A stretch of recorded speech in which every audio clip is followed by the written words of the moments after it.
The cork from a $500 bottle of champagne struck my temple as I knelt in the frost-hardened dirt.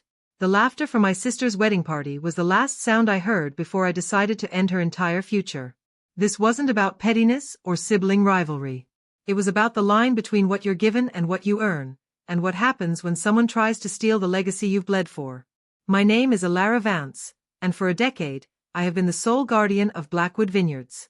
The staff here has a name for me, whispered when they think I can't hear, the Stonekeeper. It's a title I've earned. I am unyielding, meticulous, fiercely protective of every vine, every barrel, every clod of earth my grandparents entrusted to me.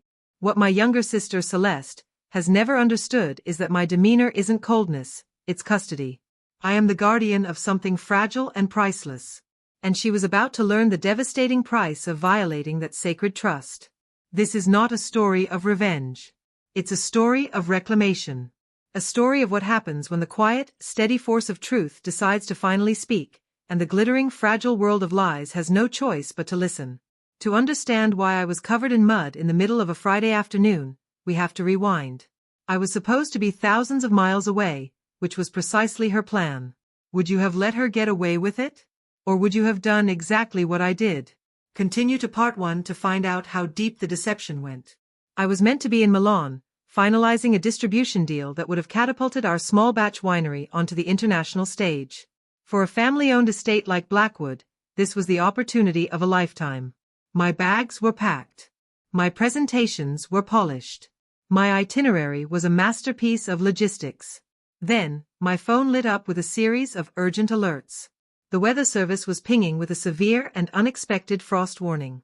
A single night of freezing temperatures wouldn't just damage the vines, it would turn our most promising Syrah harvest in years to worthless mush. The potential financial loss was catastrophic, a blow from which our family business might not recover. The choice, for me, was not a choice at all. I canceled the flights, the hotel, the meetings. I sent apologetic emails and took the first available seat home, which happened to be in the last row of the plane.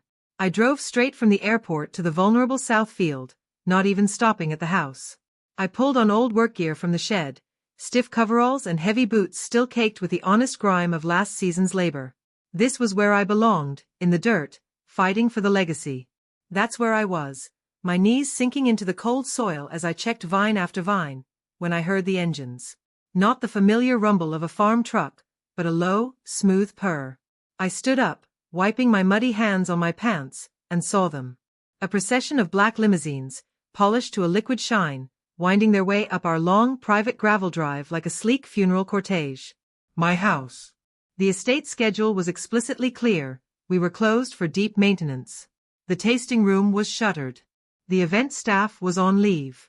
Dread, cold and sharp as the coming frost, sliced through my exhaustion. I moved toward the manor, my boots making a sickening, sucking sound in the thawing earth with every heavy, deliberate step. The scene that unfolded on the rear terrace was a vision from a magazine, but it was my reality.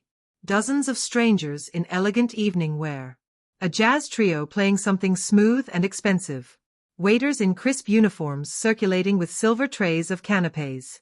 And at the radiant center of it all, glowing in a white designer gown that likely cost more than my annual equipment budget, was my sister, Celeste. The stage was set for her perfect crime. But what did she do when she saw me? Continue to part 2 to witness the insult that changed everything. Celeste is 7 years my junior. Where I found my purpose in the slow, patient rhythm of the vines, she built her life on the shifting sands of charm and borrowed credit. Our relationship had been a fragile thread for years, and it finally snapped 8 months prior when she asked me, for what felt like the 100th time, to cover her substantial debts. I said no. She called me heartless. I hung up. And now, here she was, holding court in my home. That's when the champagne cork shot from the terrace. It was a celebratory pop that turned into a projectile, clipping the side of my head with a surprising sting. All conversation stopped. Every single head turned to stare at the mud-caked spectacle I presented, a creature of the earth interrupting their polished fantasy. "Oh, pay the groundskeeper no mind," Celeste announced, her voice a melody of false sympathy dripping with condescension. A ripple of nervous laughter followed. "We keep her on out of charity, really. She's quite harmless." The older woman beside her, who I would soon know as Victoria Thorne, matriarch of a pharmaceutical empire, glanced my way. Her look wasn't one of curiosity, but of pure, undiluted distaste, as if I were a bad smell she wished would dissipate. A volcanic rage erupted in my chest, so hot and immediate I could taste it. My mouth opened, ready to scream the truth to the entire assembled crowd. But I stopped. I saw the tiny, triumphant smirk playing on Celeste's lips. She was daring me to make a scene. And in that frozen second, I knew a public outburst would only let her spin the narrative. She'd cry. She'd play the victim. They'd believe her. So, I did the one thing she would never expect from the stubborn stonekeeper. I retreated. I swallowed the rage, let the insult hang in the air, and turned my back on them all. The party's noise swelled again behind me, a soundtrack to my simmering fury. But my mind was already shifting gears. This was no impulsive party crash. This was a calculated siege. She had waited for my confirmed international absence to invade. Which meant there was a plan. There was paperwork. There was a trail. And I was going to follow it straight to the heart of her deception. I didn't go to my rooms. I entered through the service wing, the humming, fluorescent-lit underbelly of the estate. What did I discover in the hidden guts of my own home? The service corridor was a tunnel of industrial carpet and white paint, a stark, honest contrast to the delicate fraud happening upstairs. I found Liam, our new and eager events coordinator, pale as the moon in his office. "Miss Vance?" he squeaked, his eyes wide with terror. "I thought, the email said you were in Italy." He turned his monitor toward me, his hands trembling. And there it was. An email sent 3 days prior, from an address that was a masterclass in subtle forgery, elara.vance@blackwoodvineyard.com. My real address ends with vineyard. This one omitted the R. A single missing letter, invisible to the untrained eye. The body was chilling in its clinical authority. "Liam, I approve lending the main villa to my sister Celeste's party this weekend. Provide full access and coordinate with her chosen vendors. Do not disturb me with details. I will be unreachable in Milan." It was signed with my name. A perfect, premeditated fraud. "Show me everything," I commanded, my voice low and steady. The itemized list was a monument to her audacious taste. Japanese wagyu, truffle shavings by the ounce, a 7-tier cake imported from the city. And then, the line that made my blood turn to ice in my veins: unrestricted guest access to the legacy wine cellar for curated selections. That locked, climate-controlled room housed my grandfather's life's work, irreplaceable vintages, some bottles valued at $5,000 or more. The total cost for this single afternoon of pretending? $92,000. This was far beyond trespassing. This was grand larceny.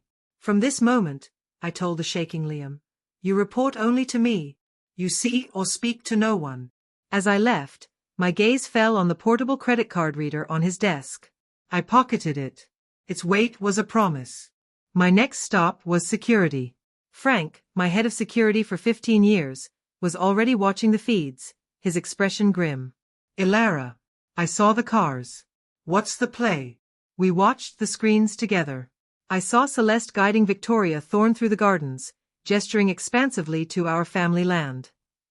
I heard her fiancé, Adrian, point to the east field and casually suggest it would make a perfect helipad.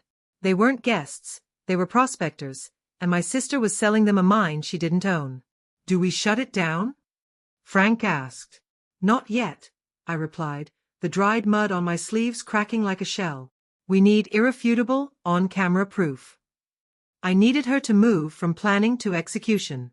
I needed her to consummate the theft. So, we waited. We watched. And then, on the main terrace feed, a waiter presented a bottle of 1978 Reserve Cabernet. I watched, my heart a cold stone, as the cork was pulled. As the deep red liquid was poured into their waiting glasses. As they raised them in a toast. As they drank my history. "Lock the gates," the trap was sprung, I said, standing. But how did I spring it on them? No one in. No one out. It was time. I didn't clean up. I didn't change. I walked straight from the honest mud of the vineyard into the heart of their glittering fraud. The grand doors to the ballroom boomed as I threw them open. The music died. Every head turned. I was a storm of dirt and deliberate intent moving through their stunned sea of satin.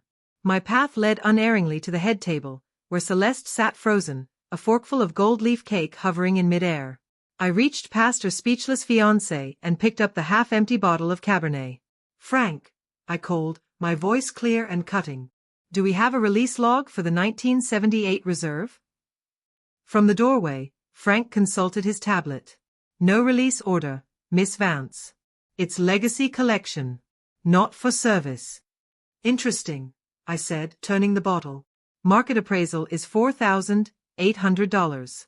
And consuming stolen property valued over $10,000 is grand larceny in this state." I let the legal term hang in the air. The room erupted in panicked whispers. I placed the card reader on the linen tablecloth with a definitive thud. "The total for today's unauthorized event is $92,000. You will pay it. Right now. Or the next vehicle coming up that drive will be from the county sheriff." "This is my engagement," Celeste shrieked, her face bone white. "This is a crime scene," I corrected, calm as the deep earth. "Wire fraud. Criminal trespass. Grand theft. Pick your charge." She fumbled for a platinum card. It declined. She tried another. Declined. Pure, animal panic flooded her eyes. She looked to our parents, who were statues of shame. She had nowhere to go. Then, Victoria Thorne moved. She didn't look at Celeste. She looked only at me, and in her gaze, I saw a ruthless understanding. She placed a black titanium card on the table. "Process the amount," she said, her voice like polished frost. "Consider it a purchase of discretion." The machine approved instantly. Victoria took the receipt, then finally turned to her future daughter-in-law. "My lawyers will be here at 9 a.m. You will sign every document they present. The wedding will proceed. You will be silent, gracious, and flawless in public." Her smile was a thin, cruel line. "You will spend every day of your life remembering precisely what your silence cost." It was over. Frank escorted my protesting parents out. I walked back into the night, the clean, chill air washing over me like a baptism. Today, the vineyard thrives. Celeste lives in a gilded cage of NDAs and allowances. She got the wealth she wanted, she just paid for it with her freedom. They say I was cruel. But I didn't set the trap. I merely refused to be the prey. I enforced a boundary and saved the only legacy that mattered, this land. Oh, now, I turn it over to you. This story forces a choice, and I genuinely want to know where you stand. Look at the two paths laid out. On one side, option A, the private path.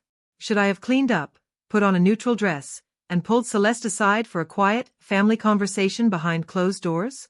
Should I have prioritized saving her dignity over exposing the truth, even if it meant the deception might have continued in some other form? Was the public humiliation a step too far, a cruelty that overshadowed the crime? Or do you stand with option B, the public reckoning? Was walking into that room covered in the honest dirt of my labor the only power move that would work? Was that visual shock, the stark contrast between my real work and their fake luxury, the only language that crowd of enablers and social climbers would truly understand? Did the spectacle serve a greater purpose, proving that truth, no matter how messy, will always shatter a beautiful lie? This isn't just about me and my sister. It's a question about justice, boundaries, and the price of integrity. What would you have done in my boots? Would you have taken the money and walked away? Would you have called the police immediately? Or would you have crafted a different outcome entirely? I read every single comment. Your perspective is the final, crucial piece of this story. Let me know your verdict below. And if you believe in protecting what you build with your own hands, if you value stories about the quiet strength it takes to hold the line, then do two things for me. First, give this video a like. It tells the algorithm that stories with substance matter. And second, follow the journey here on Winds of Thought. We delve into the storms within and the calm that follows, exploring the thoughts that shape our world. Your insight is the most valuable vintage of all. Thank you for listening.